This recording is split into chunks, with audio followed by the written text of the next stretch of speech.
আসসালামু আলাইকুম। আজকে আমরা তৈরি করব ফুলকপি আলুর পরোটা। তৈরি করার জন্য আমরা কিছু ফুলকপিকে ছোট ছোট টুকরো করে কেটে ধুয়ে পরিষ্কার করে নিয়েছি।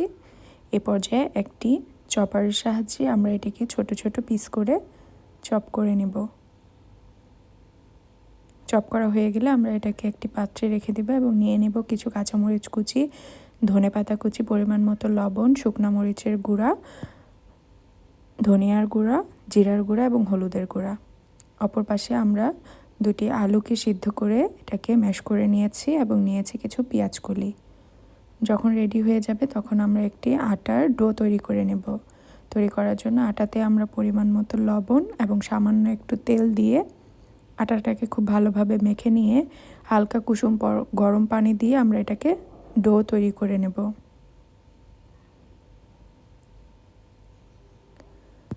ডো তৈরি করা হয়ে গেলে আমরা এটাকে একটি পাশে রেখে দেব এবং নিয়ে নেব কিছু পেঁয়াজ এবং রসুন কুচি।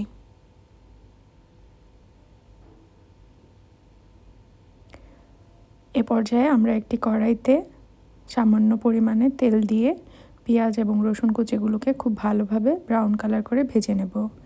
ভেজে নেওয়া শেষ হলে আমরা একে একে ফুলকপি এবং পেঁয়াজকলি আলুটাকে দিয়ে ভালোভাবে এটাকে রান্না করে নেব এবং সর্বশেষে ধনেপাতা দিয়ে নামিয়ে নেব। এবং এ পর্যায়ে আমরা ভিডিওতে দেখানো মতো করে ছোট করে রুটি বেলে নেব এবং ভিতরে পুরটাকে দিয়ে ভালোভাবে সিল করে আবারও খুব আলতো হাতে এটাকে বেলে রুটির মতো করে গোল করে নেব। যখন গোল হয়ে যাবে তখন আমরা একটি তাওয়াতে হালকা একটু ঘি দিয়ে আমরা এটাকে ভেজে নেব, ঠিক পরোটা যেরকম করে ভাজা হয় সেরকম করে। খেয়াল রাখতে হবে এটাকে বেশি চাপা বা প্রেশার দেওয়া যাবে না, তাহলে ভিতর থেকে সব কিছু বের হয়ে যাবে। খুব আলতো হাতে কাজটা করতে হবে।